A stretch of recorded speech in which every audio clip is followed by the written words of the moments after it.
लेते हैं सबसे पहले what is EV stock. EV stock क्या होते हैं? ईवी स्टॉक का मतलब है basically electrical vehicles, future technology.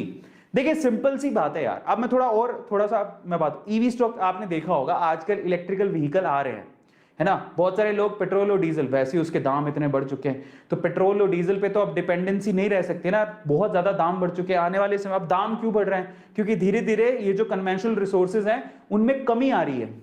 तो हम लोग ऐसे व्हीकल्स देख रहे हैं जिनको चार्ज करो और चलते बनो, है ना। पहले थोड़ा मुश्किल था लेकिन अब आसान होते जा रहा है। अब तो बड़ी बड़ी कंपनीज इसमें आ रही है, कार तक बन रहे, ट्रक तक बन रहे। तो जरा देखो इसमें कितनी पावर है। और ऐसा भी कहा जा रहा है कि 2050 तक आपको 70-80% व्हीकल्स, मान के चलिए 2050 तक 70-80% व्हीकल्स, इनफैक्ट 100% भी हो सकता है, आपको इलेक्ट्रिकल व्हीकल्स ही मिलेंगे। तब तक पेट्रोल और डीजल के जितने भी व्हीकल्स हैं वो ऑलमोस्ट मानो वैनिश हो जाएंगे, खत्म हो जाएंगे, ऐसा प्रिडिक्शन किया जा रहा है। तो आप सोचो कि इनमें कितना दम है। आ रहा है समझ में? 2050 तक, और वहां तक पहुंचते पहुंचते अब जरा सोचो क्या लेवल होगा, क्या जर्नी होगी इन कंपनीज की, किस लेवल से इनका स्टॉक बढ़ेगा। यही है फ्यूचर। आ रहा है समझ में? तो अब सवाल ये उठता है, why we have to invest in electrical vehicle. मैंने वैसे आपको रीजन बता दिया, बट उसमें सबसे बड़ा रीजन क्या है? सबसे बड़ा रीजन है कि कन्वेंशनल रिसोर्सेज जो है आपके पास, पेट्रोल डीजल, इनके दाम बहुत बढ़ रहे हैं। आपको भी पता है कि आप 100 के पार चला गया है ना। अब ये 100 के पार चला गया है, तो हमें ये सोचना पड़ेगा कि ये जो खर्चा, इतना ज्यादा खर्चा कर रहे हैं, भाई कोशिश करें कि हम लोग अपने व्हीकल्स ही चेंज कर लें।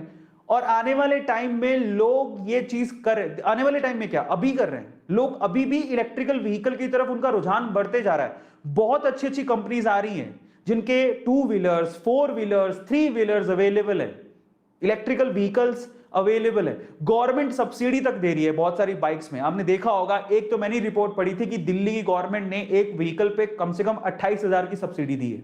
गवर्नमेंट खुद सब्सिडी दे रही है।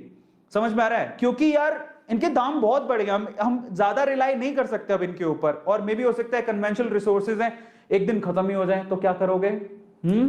दूसरा पॉइंट क्या है, ये जो कन्वेंशनल रिसोर्सेज हैं, ये जो डीजल से, ये जो डीजल और पेट्रोल से ये जो व्हीकल चलते हैं वो पोल्यूशन भी बहुत करता है, इससे ग्लोबल वार्मिंग हो रही है।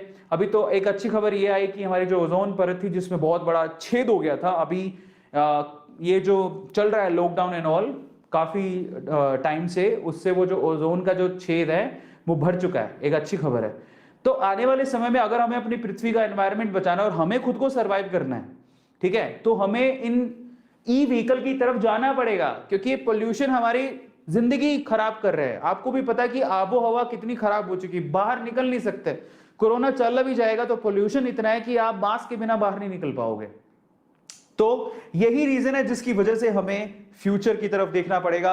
आने वाली इंडस्ट्री इसी की ही है। और आपको एक बहुत बड़ा एग्जांपल तो पता ही है टेस्ला का। इलॉन मस्क इतने बड़े, नंबर 1 पे कैसे आ गए थे? आपने wealthiest person in the world, number 1 पे कैसे आ गए थे? उनकी कंपनी टेस्ला की वजह से, जो बहुत अच्छा परफॉर्म कर रही है बाय द वे, और वो ई कार्स बनाती है, सबको पता होगा ये बात, है ना। इसके अलावा सिर्फ ई कार्स नहीं बनाते, अब तो वो ट्रक और बहुत सारी चीजें लेके आ रहे हैं।